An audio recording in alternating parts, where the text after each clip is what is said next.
नमस्कार दोस्तों। आज की हमारी कहानी है बूढ़े पिता की अनोखी वसीयत। रामलाल जी अपने कमरे में अपनी पत्नी जानकी के साथ बैठे हुए रोजाना की तरह अपने कारोबार का हाल सुना ही रहे थे कि इतने में बड़ा बेटा आया और बोला, पिताजी जरा तिजोरी की चाबी तो दीजिए। अरे अरे, क्या हो गया? कुछ नहीं, बस 15,000 रुपये चाहिए थे पिताजी। आपको तो पता है मेरी कार की रिपेयर करवानी है। अच्छा ठीक है, जानकी जरा चाबी तो देना। जानकी जी अपनी कमर में से चाबी का गुच्छा निकाल कर दे देती है। बड़ा बेटा अभी जाता ही है कि इतने में छोटा बेटा आ जाता है। बाबूजी, बच्चों की फीस भरनी है, 20,000 रुपये चाहिए, जरा दीजिए तो। मेरी तनख्वाह नहीं आई अभी तक, जब आएगी तो आपको वापस कर दूंगा। पिताजी सब जानते थे, सब समझते थे कि दोनों बेटे क्या कर रहे हैं, लेकिन फिर भी यही सोचकर चुप कर जाते थे कि क्या फ़र्क पड़ता है तो अपने ही बच्चे। वैसे तो रामलाल जी कभी मना नहीं करते थे तिजोरी की चाबी देने से, लेकिन कभी कभी कारण भी पूछ बैठते थे। तो बच्चे कहते, क्या पिताजी आपको हम पर विश्वास नहीं है क्या? इस पर रामलाल जी ठहाका लगाकर हंस देते हैं। जानकी जी हमेशा उन्हें टोकती कि बच्चों पर सब कुछ मत लुटाओ, परंतु रामलाल जी नहीं मानते। अरे जानकी, तुम तो जानती हो मेरे बच्चे मेरी जान हैं, लेकिन जी अपने बुढ़ापे के लिए भी तो। अरे भाग्यवान, बुढ़ापे की चिंता तू मत कर, अपने दोनों बेटे बड़े होनहार हैं, बहुत प्यार करते हैं हमसे। जो संस्कार हमने अपने बच्चों को दिए हैं उनके रहते हमें कोई कभी दिक्कत नहीं आएगी। उनके रहते हमें कभी कोई दिक्कत आ ही नहीं सकती। जानकी जी चुप कर जाती हैं, लेकिन मन में ही कहीं ना कहीं विचार तो चलते ही रहते हैं। सोचती, आप भी कितने भोले हैं। आज के ज़माने में अपने लिए कुछ ना कुछ अवश्य बचा कर रखना चाहिए। बेटे तो अपने हैं, लेकिन बहुएं तो पराए घर से आई हैं। और वैसे आपसे ज़्यादा अपनी बहुओं को अच्छे से मैं जानती हूँ। ये सब विचार करते हुए जानकी जी एक टक अपने पति को निहारे जा रही थी। इतने में रामलाल जी ने चुटकी बजाते हुए उनकी विचारशीलता के क्रम को भंग कर दिया। जानकी जी अपने विचारों की दुनिया से बाहर आई। रामलाल जी बोले, अरे भाग्यवान, कहाँ गुम हो गई? मेरी चाय का समय हो गया है, आज मिलेगी या नहीं? मैं या खुद बना लूँ? रामलाल जी ने चुटकी लेते हुए कहा, अरे आप क्यों चाय बनाएंगे? मैं राजू को आवाज़ दे देती हूँ, वो बना देगा। दरअसल जानकी जी ने रसोई घर और घर के दूसरे कामों को करने के लिए 16-17 साल का एक नौकर रखा हुआ था, ताकि बहुओं पर काम का बोझ न पड़े, और फिर इस उम्र में वे खुद भी तो ज़्यादा काम नहीं कर सकती थी। जानकी जी बोले, और वैसे भी चाय बनानी आती भी है आपको, जो खुद बनाएंगे? श्रीमती जी, मुझे चैलेंज मत कीजिए, बहुत बढ़िया चाय बनाता हूँ मैं। चलो आज तुम्हें चाय बनाकर पिलाता हूँ। कहते हुए रामलाल जी रसोई में जाकर चाय बनाने लगे, तो इतने में राजू आ गया। अरे बाबूजी, मैं किस लिए हूँ? मैं चाय बनाता हूँ। अरे नहीं, आज की चाय मैं बनाऊँगा और तुम्हें भी पिलाऊँगा। कहते हुए रामलाल जी चूल्हा जलाने लगे, साथ में अपनी पत्नी के लिए गाना भी गाने लगे। बाहर दोनों बहुएं अपनी हंसी बहुत मुश्किल से रोक कर खड़ी थी। शाम को जानकी जी और रामलाल जी रोज की तरह सैर सपाटा करने के लिए बाहर निकले। जानकी जी अपने आप को बहुत भाग्यशाली महसूस कर रहे थे कि उन्हें रामलाल जी जैसा सुलझा हुआ इंसान मिला। पर कहते हैं ना, कभी कभी अपने भाग्य को अपनी ही नज़र लग जाती है। अभी थोड़े ही दूर निकले थे कि देखा सामने से एक तेज गति की कार बेकाबू होकर उनकी तरफ ही आ रही थी। कुछ समझ पाते इससे पहले ही कार ने उन दोनों को टक्कर मारकर बुरी तरह से घायल कर दिया। जब होश आया तो जानकी जी ने स्वयं को हॉस्पिटल के बेड पर पाया। देखा तो एक नर्स उन्हें ड्रिप लगा रही थी। उन्होंने उठते ही रामलाल जी के बारे में पूछा तो नर्स ने बताया कि रामलाल जी आईसीयू में हैं। दरअसल उन्हें बहुत ज़्यादा चोटें आई, जिस कारण उनकी हालत गंभीर बनी हुई थी।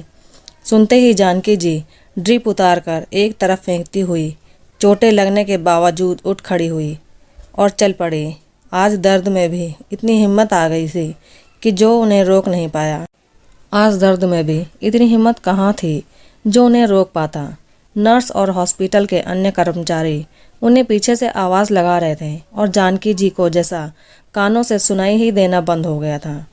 सिर्फ और सिर्फ रामलाल जी की प्यार भरी बातें ही उनके कानों में गूंज रही थी। रामलाल जी को इतनी बुरी अवस्था में देखकर जानकी जी उन्हें देखती रह गईं। कुछ देर पहले जो रामलाल जी उनके साथ हंसते बतियाते सैर पर निकले थे, वो हॉस्पिटल के बेड पर जख्मी हालत में बेसुध पड़े थे। जानकी जी खुद को संभाल न सकी। उठिए ना, देखिए आपके सहारे तो मैं जिंदगी जी रही थी। आप ही तो मेरे दिल की भावनाओं को समझते हैं। अब आप ही इस तरह मुझसे रूठ जाओगे तो मेरा क्या होगा। कहते कहते जानकी जोर जोर से रोने लगी। उन्हें आईसीयू से बाहर ले जाया गया। आखिर उन्हें भी काफ़ी कमजोरी आ गई थी। जानकी जी को हॉस्पिटल के बेड पर लेटा दिया गया और उन्हें आराम करने को कहा गया। रामलाल जी की चिंता जानकी जी को खाए जा रही थी। आंखें बंद किए जानकी जी अपने पति के साथ बिताए मीठे पलों को याद कर रही थी कि इतने में आवाज़ आई, बड़ी माँ। आंखें खोलकर देखा तो सामने उनका नौकर राजू खड़ा था। जानकी जी की ऐसी हालत देखकर उसकी आंखों में आंसू आ गए। बोला, खाना खा लीजिए बड़ी माँ। जानकी जी इधर उधर देखने लगी। आसपास कोई नहीं था। राजू बोला, सब लोग घर चले गए थे तो मुझे लगा कि आप हॉस्पिटल में अकेली हैं तो आपका हाल चाल जानने आ गया। आते आते थोड़ा खाना भी ले आया। उठिए बड़ी माँ, खाना खा लीजिए। बाबूजी भी जल्दी ठीक हो जाएंगे, आप चिंता मत कीजिए। राजू का स्नेह देखकर जानकी जी को कुछ हौसला हुआ। उन्हें लगा कि उनके साथ कोई खड़ा है इस दुख की घड़ी में। इतने में नर्स अंदर आई, बोली, जानकी जी आपके पति को होश आ गया है। राजू उन्हें रामलाल जी के पास ले गया। रामलाल जी होश में तो थे परंतु अपने हाथ पैर नहीं हिला पा रहे थे। यह देखकर जानकी जी दर्द और चिंता से भर गई, लेकिन अपने पति के सामने कमजोर नहीं पड़ना चाहती थी। इसलिए तुरंत अपनी पीड़ा अपनी आंखों में समेटकर रामलाल जी की ओर देखकर मुस्कुराई और बोली, भगवान का शुक्र है आप ठीक हैं। अब हम जल्दी ही अपने घर चलेंगे। तबीयत थोड़ी संभलने के बाद उन दोनों को हॉस्पिटल से छुट्टी मिल गई। वे दोनों घर तो आ गए, लेकिन रामलाल जी अब व्हील चेयर पर आ चुके थे। वह चलने फिरने में असमर्थ थे। घर पर आने के बाद तो जैसे जानकी जी और रामलाल जी की जिंदगी ही पलट गई। जो लोग कभी घर के मुखिया हुआ करते थे, इस घर की रौनक हुआ करते थे, वे दोनों अब उपेक्षा की नज़रों से देखे जाने लगे। बच्चों को अपने माता पिता ही बोझ लगने लगे। रामलाल जी की दवा पानी सब जानकी जी ही करती थी। एक दिन राजू किसी काम से बाजार गया था तो जानकी जी ने अपनी छोटी बहू से कहा, बेटा अपने बाबूजी के लिए कम नमक मिर्च का थोड़ा सा दलिया बना दो। तो बहू ने टका सा जवाब दिया, माँ जी हमें और भी बहुत सारे काम हैं और पिछले कुछ दिनों से जो घर की हालत चल रही थी हम किसी पार्टी में भी नहीं जा पाए। यह काम खुद कर लीजिए तो अच्छा होगा। कहते हुए बहू तैयार होकर किसी पार्टी में चली गई। कभी जानकी जी बेटों को दवा या फल लाने को कहती तो कोई न कोई बहाना बनाकर इनकार कर देते। बेटों का साथ देने के लिए बहुएं भी आ जाती। माँ जी कितना भी खर्च कर लो, अब बाबूजी तो ठीक होने वाले नहीं हैं, तो थोड़ा सोच समझ कर बात किया करो खर्चे की। इन तीर भरी बातों से माँ का कलेजा छलनी हो जाता। मन ही मन वो जानती थी कि बेटों को यह सब सिखाने वाली बहुएं ही हैं। सोचने लगी कि यही बेटे छोटे छोटे खर्चों के लिए बाबूजी बाबूजी करते हुए आ जाते थे। अब बाबूजी लाचार हो गए हैं तो दूध में से मक्खी की तरह निकाल कर फेंक दिए गए हैं। बेटे बहू की जली कटी सुनकर जब जानकी जी कमरे में आई तो देखा रामलाल जी की आंखें आंसुओं से भरी हुई थी। रामलाल जी जानकी जी को देखकर बोले, मैंने अपने दोनों बेटों को अपने दोनों हाथ समझा था, लेकिन मुसीबत में यही दोनों बेटों ने हमारी परवरिश को ही नकार दिया। लेकिन जानकी जी तुम मेरी चिंता मत करो, मैं बिल्कुल ठीक हूँ। अरे तिजोरी की चाबी कहाँ गई? यहाँ तो रखी थी। इधर उधर देखते हुए जानकी जी बोली। राजू जो पास ही खड़ा था सब बातें सुन रहा था। जानकी जी से बोला, अरे सुबह ही तो छोटी भाभी और बड़ी भाभी कमरे में आई थी, क्या पता उन्हीं ने ली हो। ये सब सुनते ही जानकी जी चौंक गई, लेकिन खुद को संभालते हुए बहुओं के पास पहुंची। बहू वो तिजोरी की चाबी क्या तुम्हारे पास है? जानकी जी ने थोड़ा सचुकते हुए बोला। बहुएं तो जैसे तैयार ही खड़ी थी चिल्लाने को। माँ जी, आप तो पैसे लुटाने में ऐसी लगी हुई हैं जैसे कि पैसे पेड़ पर उग रहे हों। अब तो आपके पति की कमाई भी नहीं रही, इसलिए पैसों को बचाना है, यह हम अच्छी तरह जानते हैं। अब वह चाबी आपको नहीं मिलेगी। बहुओं को बेशर्मी भरा जवाब सुनकर जानकी जी हैरानी से उन्हें देखती रह गई। अगले दिन जानकी जी जब सोकर उठी तो देखा रामलाल जी को थोड़ा बुखार था। जाकर बेटों से कहा, तुम्हारे बाबूजी को हॉस्पिटल लेकर जाना है, बुखार लग रहा है और रूटीन चेकअप भी करवाना है, तो गाड़ी ले चलो। इतने में छोटे बेटे का जवाब था, गाड़ी में पेट्रोल नहीं है।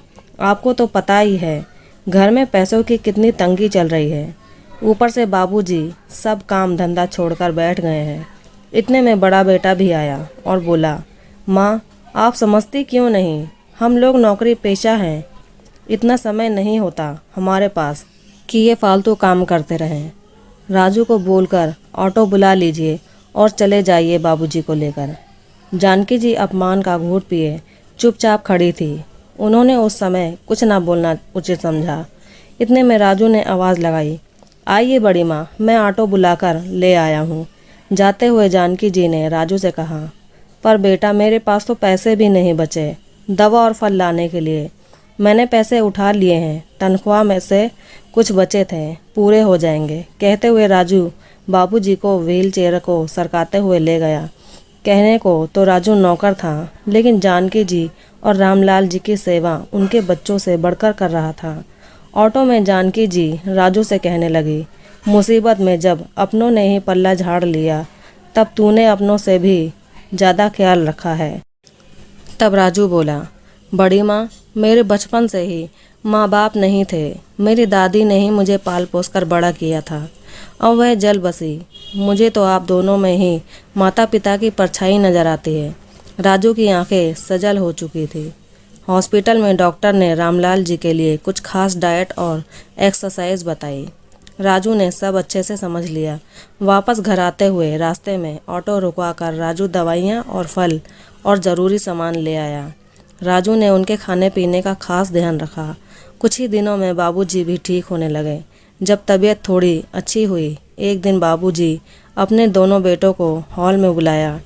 क्या बाबूजी, आपको तो कोई काम धंधा नहीं है और आप सारा दिन हमें भी परेशान किए रहते हैं। दोनों बेटे चिल्लाते हुए अपने अपने कमरे से बाहर आए। सामने देखा तो चौंक गए। सामने सोफे पर माँ बाबूजी के साथ दो अनजान शख्स बैठे थे और रामलाल जी के चेहरे पर गजब का आत्मविश्वास झलक रहा था।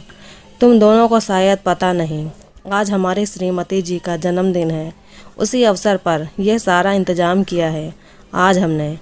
कहते हुए रामलाल जी ने जानकी के साथ केक काटा। जानकी जी को एक गिफ्ट उठाकर देते हुए बोले, यह लीजिए श्रीमती जी, आपके लिए अपनी पसंद की महंगी वाली सिल्क की साड़ी लाया हूँ। दोनों बहुओं के मुंह खुले के खुले रह गए। क्या हुआ, हैरान हो गए कि इस लाचार निठल्ले बूढ़े के पास इतने पैसे कहाँ से आ गए। चलो आज आप लोगों को भी सरप्राइज दिए देता हूँ। रामलाल जी ने अपने साथ खड़े दोनों व्यक्तियों का परिचय दिया। ये मेरे वकील दोस्त हैं दामोदर जी, जिन्हें मैं वसीयत का बंटवारा करने के लिए बुलाया है, और ये दीनदयाल जी हैं, जिन्हें मैंने मकान 1,20,00,000 में बेच दिया है। इतना कहने की देर थी कि बेटों और बहुओं के सिर पर जैसे आसमान टूट पड़ा। लेकिन बाबूजी, आप बिना हमारी रजामंदी का ऐसे कैसे? मेरी बात अभी खत्म नहीं हुई। रामलाल जी आज बोलते ही जा रहे थे और किसी की हिम्मत नहीं थी आज उन्हें रोकने की। रामलाल जी ने वकील साहब को वसीयत पढ़कर सुनाने को कहा। उसमें लिखा था, मैं अपनी दुकान से अपने बेटों को और बहुओं को बेदखल करता हूँ। उस पर आज से राजू का हक होगा, वही अब कारोबार संभालेगा। इस मकान के बेचने से जो पैसा आएगा उसका आधा हिस्सा मैं अपने पोते पोती के नाम पर जमा करवा दूंगा, जो कि उनके वयस्क होने के बाद उन्हें मिल जाएंगे, और बाकी की आधी रकम से मैं एक छोटा सा मकान खरीद रहा हूँ, जिसमें मैं और मेरी पत्नी और राजू तीनों रहेंगे, और मेरे पोता पोती के लिए मेरे घर के दरवाजे हमेशा खुले रहेंगे। अब रामलाल जी बोले, तुम लोगों के पास 10 दिन का समय है अपने रहने का इंतजाम कहीं और करने के लिए।